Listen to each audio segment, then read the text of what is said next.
Bonjour à tous, bienvenue dans cette nouvelle vidéo. Aujourd'hui, nous n'allons pas nous intéresser directement à un avion, mais à un système sol-air russe, le S-400 Triumph, désignation OTAN SA-21 Growler.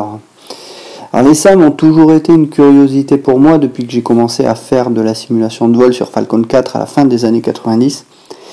C'est pourquoi j'avais déjà consacré de la documentation sur ce sujet dans ce simulateur. Alors pourquoi parler du S400 sur cette chaîne YouTube? Eh bien parce que ce système SAM russe de dernière génération représente une évolution exceptionnelle par rapport à ce qui se faisait par le passé et est capable de poser de nombreux soucis en cas de guerre, au point de représenter une menace très importante même pour une force aérienne comme l'US Air Force. La Turquie a récemment acquis ce système, ce qui a entraîné des représailles, notamment en exclusion du programme F-35.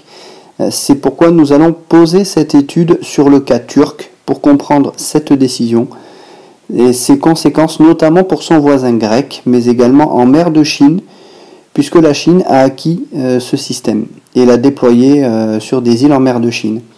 Vous verrez que c'est très intéressant de voir les problématiques que cela pose. Avant ça, on va déjà présenter succinctement le système afin de savoir de quoi on parle. Je ne vais pas entrer dans un descriptif extrêmement technique en vous sortant tous les noms des différents systèmes. Je vais m'attacher à être pratique. Donc le système S400. Alors, on ne peut pas parler du S400 sans parler un minimum du S300, le SA-10 Grumble, car le S400 est en fait une évolution technologique d'un concept initié déjà avec le S300. Initialement déployé en 1979 en Russie, ce système permettait de gommer un des principaux défauts des générations précédentes, à savoir rendre le système mobile et flexible, tout en étant dangereux et en ayant une grande portée. Ça, c'est vraiment ce que ça a apporté. Alors, plusieurs véhicules composent le système. Voilà. Un ou plusieurs véhicules radars qui travaillent en réseau, un véhicule de commandement et plusieurs véhicules que l'on appelle des TEL, Transporter Erector Launcher.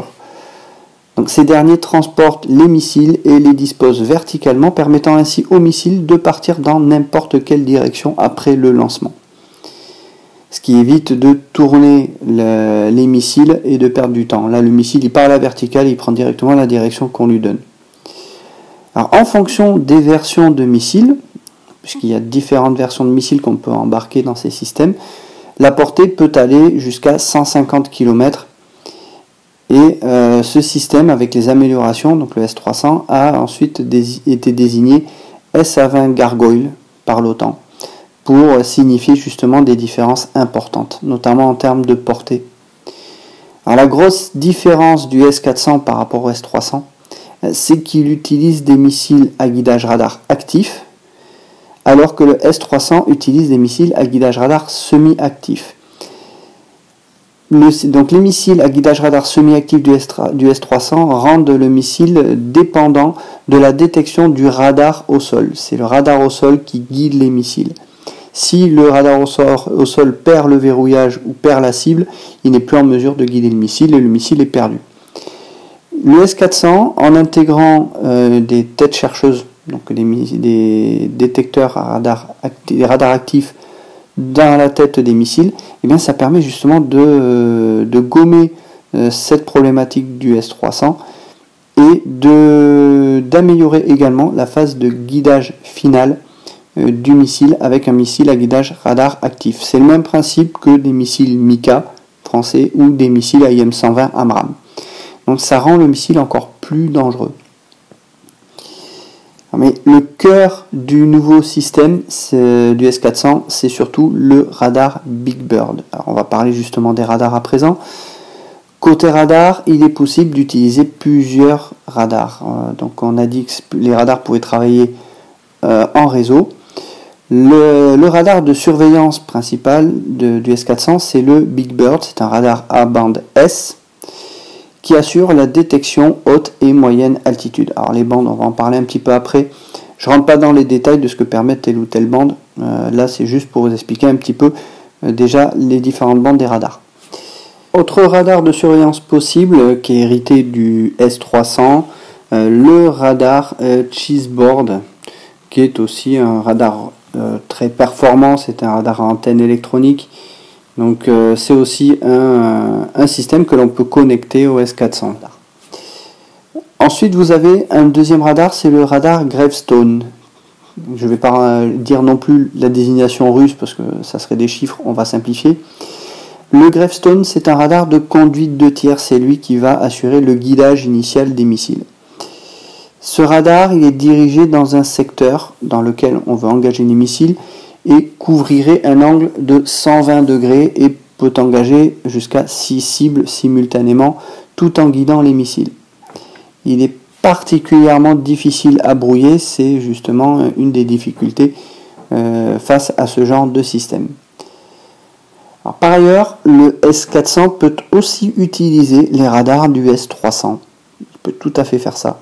Et tous ces radars peuvent être déployés à plusieurs kilomètres du centre de commandement afin de les disséminer. La problématique qu'on avait avec les anciens systèmes, c'est que tout était regroupé en un seul et même endroit relativement proche. Donc dès qu'on trouvait le radar, on trouvait les lanceurs de missiles, mais également le centre de commandement. Mais là, en faisant justement déployant les systèmes à plusieurs kilomètres de distance, eh bien on répartit les différents systèmes de façon à ce qu'ils soient plus difficiles à repérer. Et tous ces systèmes peuvent communiquer par des liaisons radio entre eux. Alors en temps normal, les radars ne peuvent pas voir au-delà de l'horizon.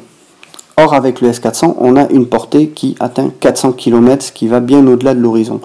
Comment le système arrive à avoir une telle portée? Alors le S400 contourne cette problématique grâce notamment à un radar à bande VHF. Et ça, c'est assez récent. En effet, dans cette gamme de fréquences, l'atténuation des ondes dans l'atmosphère est plus faible que pour les autres bandes de fréquences qui étaient auparavant utilisées. Elles se propagent par effet de sol, par rebond sur la ionosphère, et c'est pourquoi on les utilise sur les radars qu'on appelle les radars trans-horizon. Notamment, j'ai déjà abordé le cas d'un radar pour le MH370, le JORN, qui est établi en Australie. C'est un peu le même principe. Voilà, les ondes rebondissent sur la ionosphère, ce qui permet d'augmenter la portée de détection et de voir au-delà de l'horizon, ce que ne permet pas de faire les radars standards du fait de la rotondité de la Terre. Alors toutefois, cette augmentation de portée, elle a un inconvénient, c'est que la précision est moindre. Ce qui ne permet pas de guider un missile de manière optimale en phase terminale, raison pour laquelle les missiles du S400 sont dotés d'un radar actif qui permet d'assurer le guidage sur on estime les 10 derniers nautiques, donc ça fait à peu près 18 km, et ainsi compenser l'imprécision du radar qui le guide initialement sur cette phase terminale. Mais le gros avantage de ce genre de radar est que les avions furtifs étaient auparavant optimisés pour les bandes de fréquence des radars d'ancienne génération. Ce qui fait qu'ils ne sont plus totalement indétectables par ce nouveau type de radar. Ce qui leur fait perdre notamment un avantage tactique.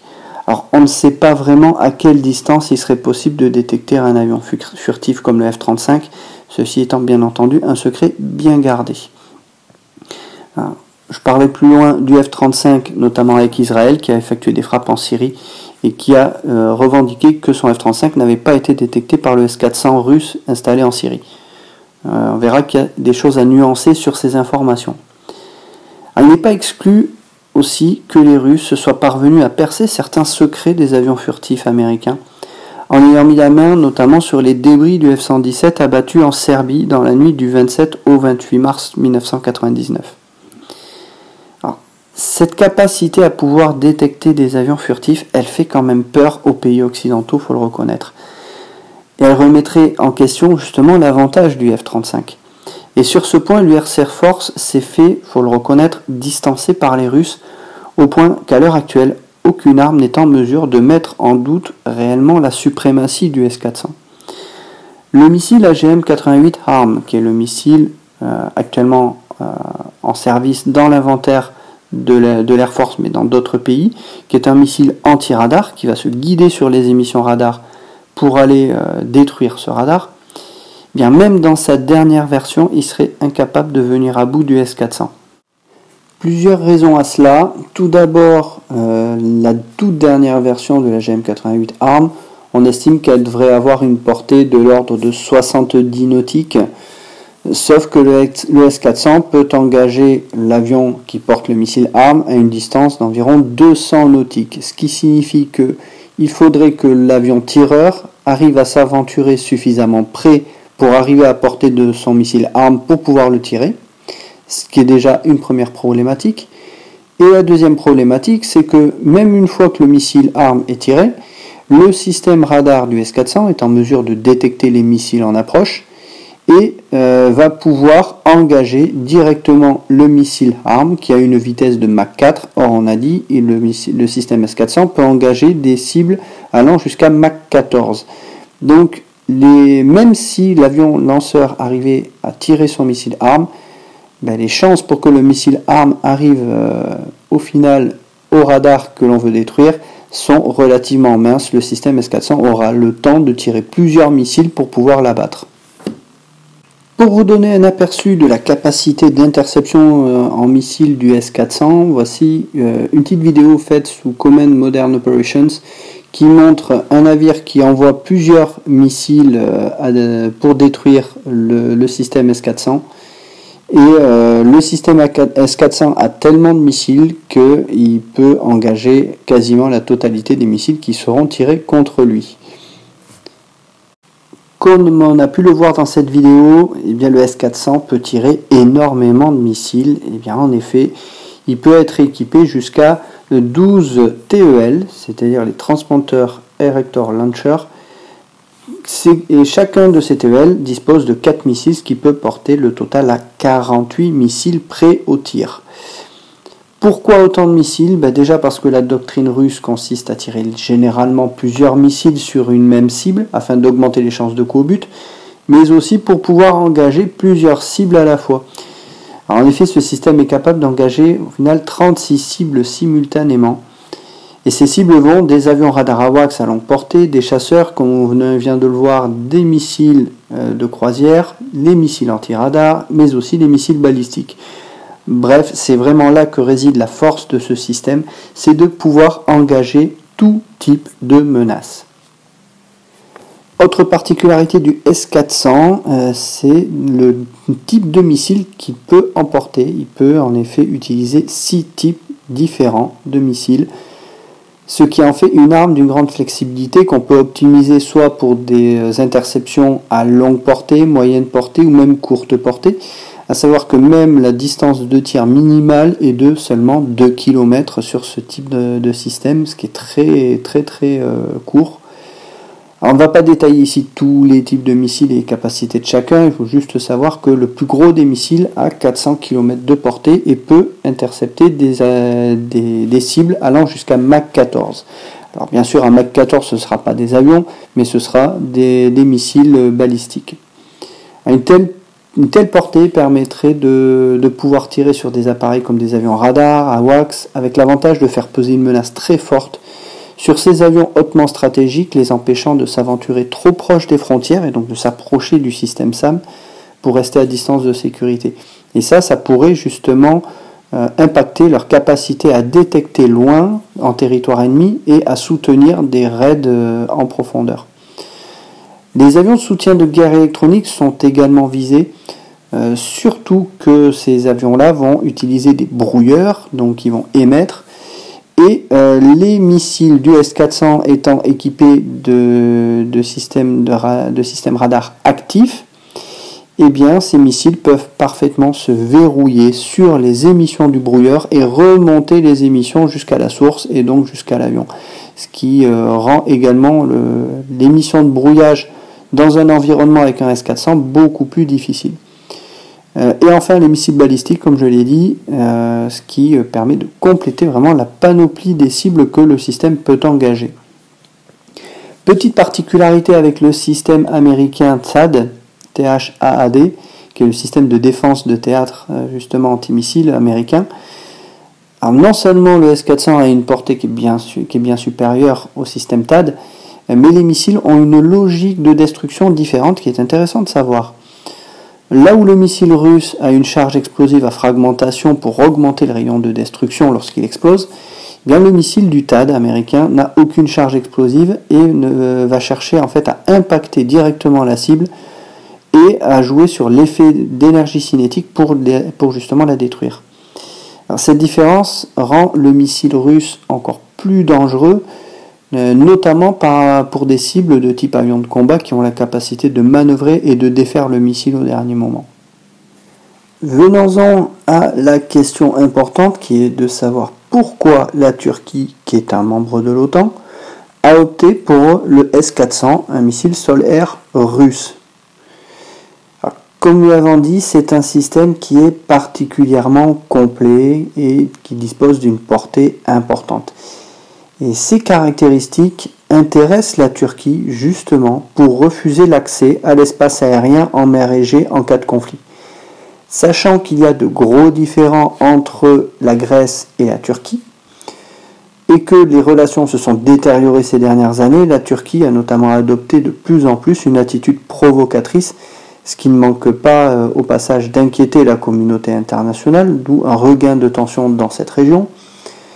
Le différend, il se situe au niveau des îles qui sont la propriété de la Grèce, qu'on voit sur cette image, mais dont la Turquie revendique en fait la pleine propriété.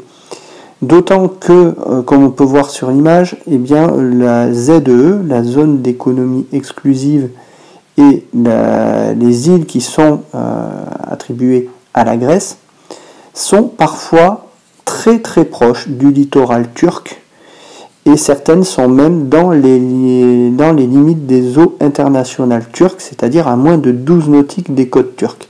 Forcément, ça inquiète la Turquie, ça fait du territoire grec qui est bien trop proche. La Turquie s'estime justement lésée, et cela peut se comprendre quand même quand on regarde cette image, je ne donne pas raison à la Turquie pour autant.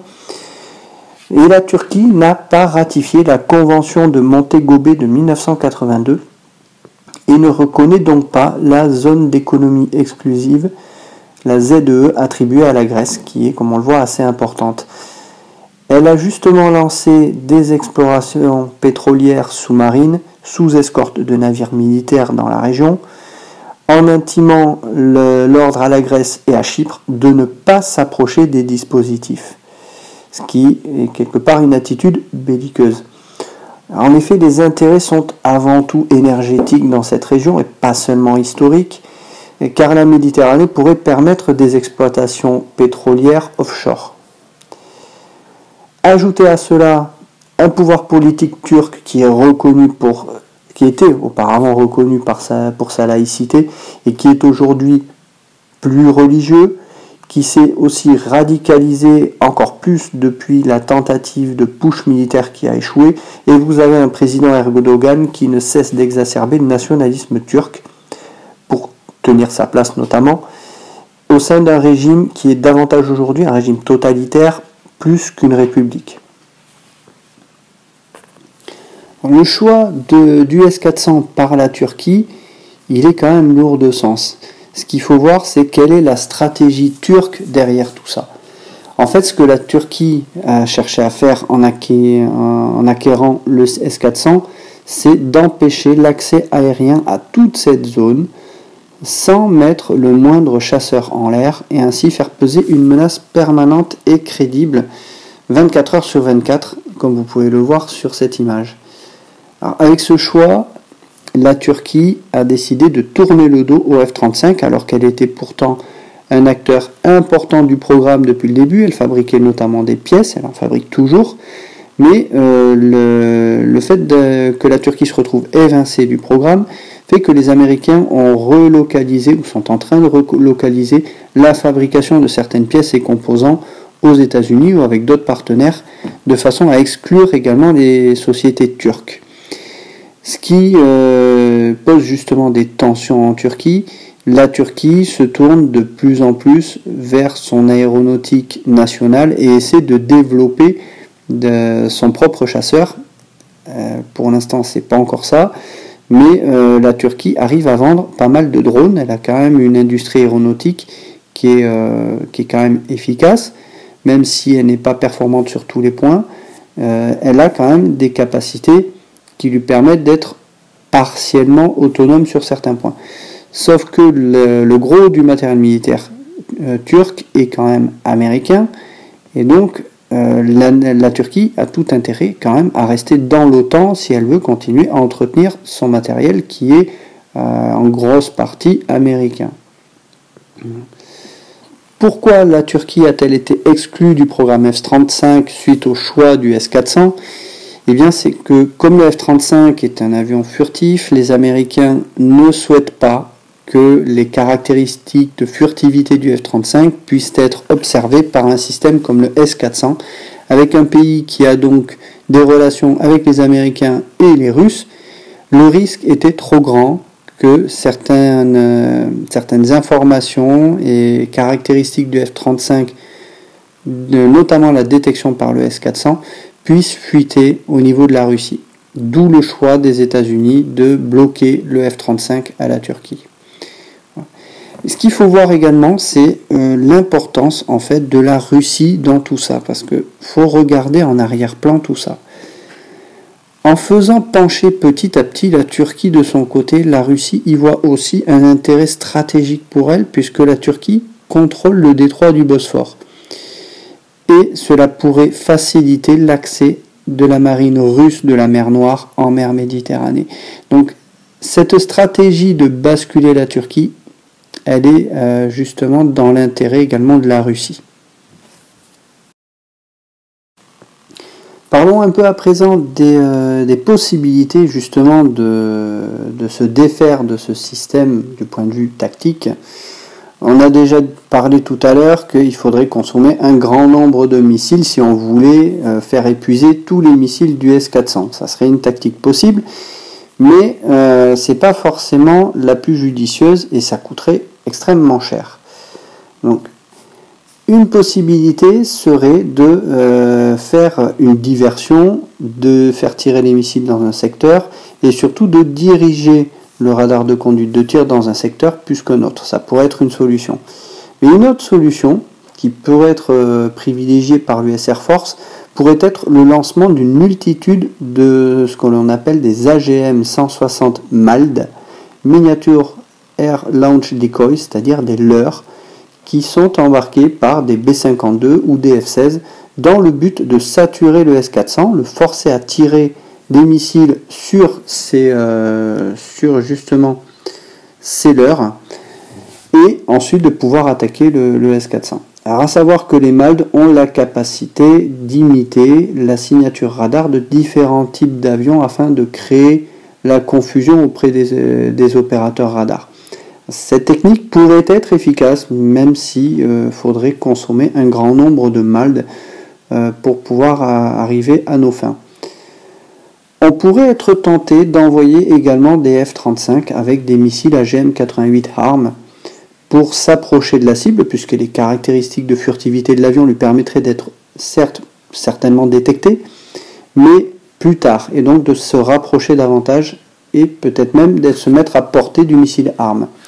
Sauf que le missile ARM ne fait pas partie de la panoplie du F-35.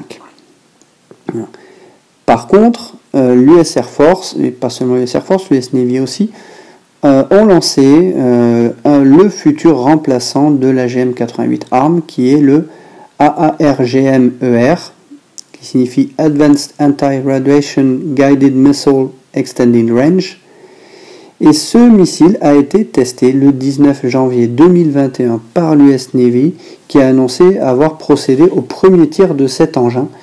Et cet engin devrait être embarqué sur les FA-18E, F et G de l'US Navy, les F-15EX de l'US Air Force, mais également les F-35. Alors, le F-35, sous condition qu'il soit au bloc 4, on n'y est pas encore, ce sera visiblement pas avant 2027, si tant est que l'intégration de ce missile est déjà prévue dans le bloc 4, ce qui n'est pas non plus certain, pour l'instant en tout cas. Sa portée de ce missile serait de 80 nautiques, ce qui n'est pas forcément beaucoup plus que que les anciennes versions du ARM. La dernière version fait seulement 10 nautiques de moins de portée. Donc ça fait au final une portée de l'ARGM de 150 km. Sachant que le S400 peut tirer à 200 nautiques, le tireur devrait déjà se risquer dans l'enveloppe de tir du S400 pour arriver à portée. Ce qui pourrait être un peu difficile pour un F-18, à moins qu'il ne bénéficie d'un brouillage efficace, mais pas impossible pour un F-35, selon moi. Alors, ce nouveau missile aurait également la capacité en fin de vol de repérer le centre de commandement plus tôt que les lanceurs de missiles, les TEL, ou même les radars, et ainsi de privilégier un véhicule plus important qu'un autre. Voilà.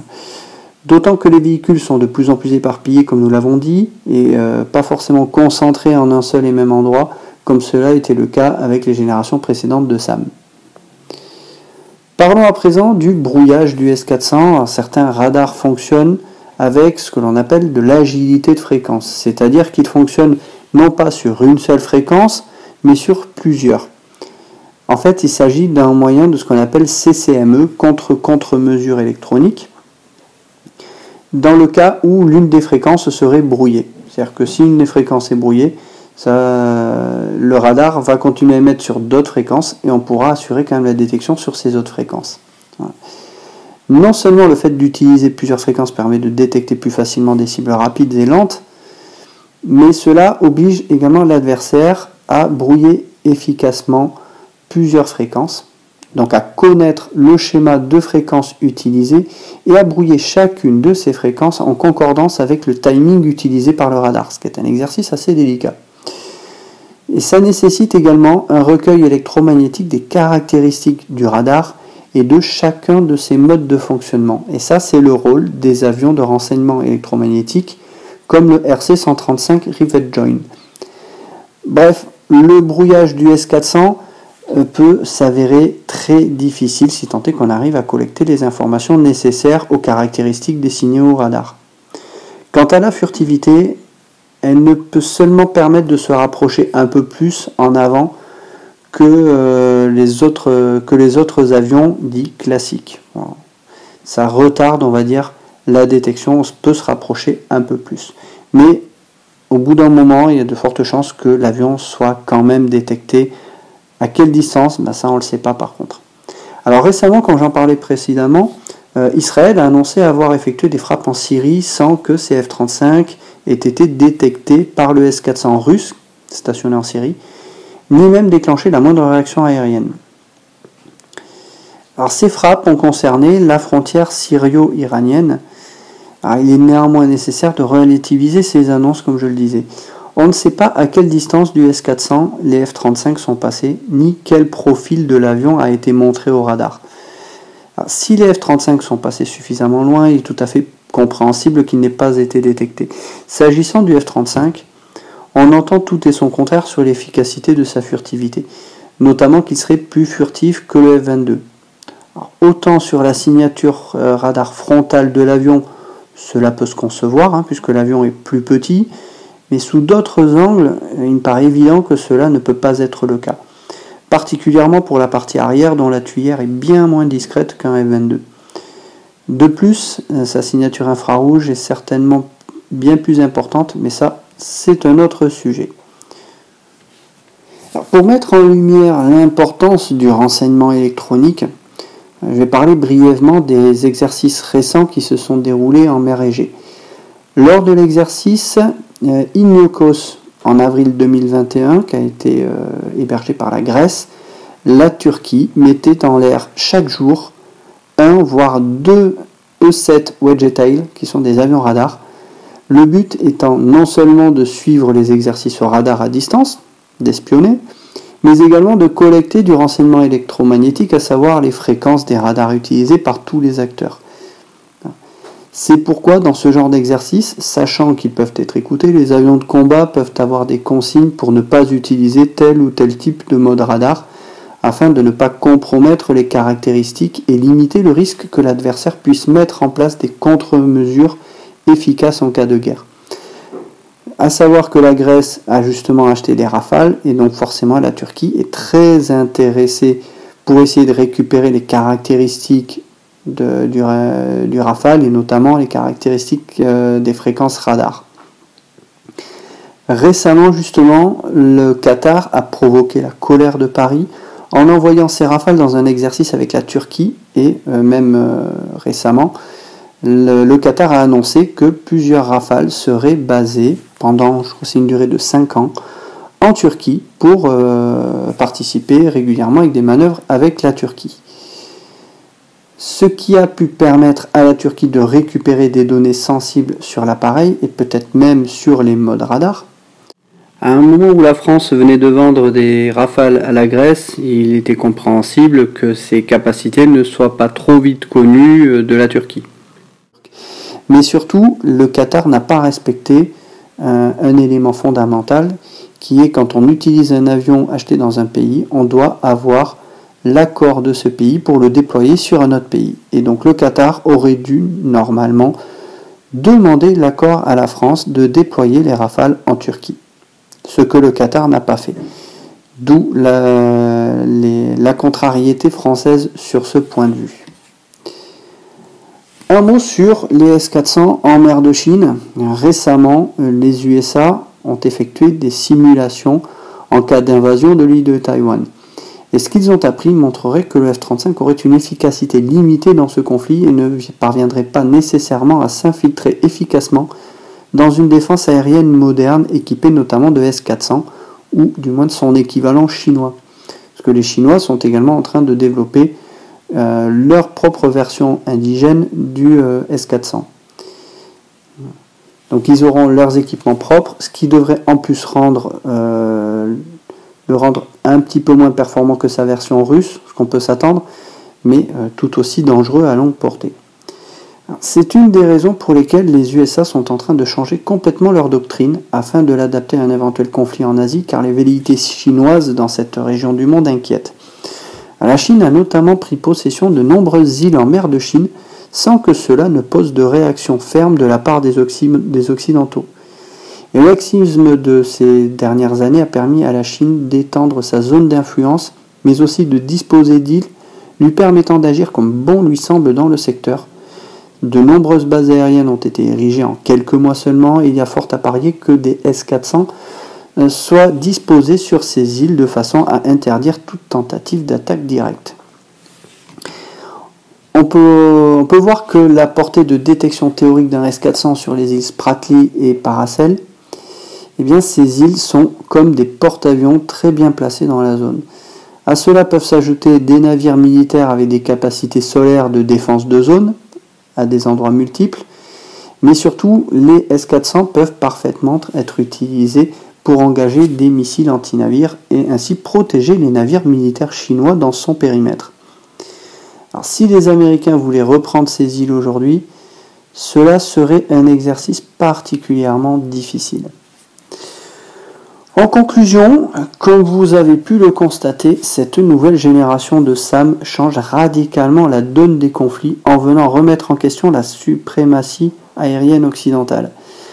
La menace qu'il fait peser sur les avions à très longue distance, mais aussi à basse altitude, est crédible, également sur les avions furtifs, bien que l'on ne connaisse pas réellement ses performances. Mais surtout, la furtivité n'est peut-être plus aujourd'hui un argument de poids et cela pourrait remettre en question les avantages d'un F-35 qui coûte déjà très cher. Alors, il y a fort à parier que le nouvel avion américain, le NGAD, Next Generation Air Dominance, prenne en compte des exigences de furtivité face à des radars à bande VHF, ce qui n'était pas le cas auparavant. D'où peut-être le choix qui a été fait de retirer le F-22 prématurément. Voilà. Mais ce qu'il faut savoir, c'est que la Russie a déjà lancé le développement du remplaçant du S-400 qui sera le S-500. Alors, on a assez peu d'informations dessus pour l'instant, mais la philosophie devrait être la même, mais avec des radars certainement plus performants et des missiles plus performants.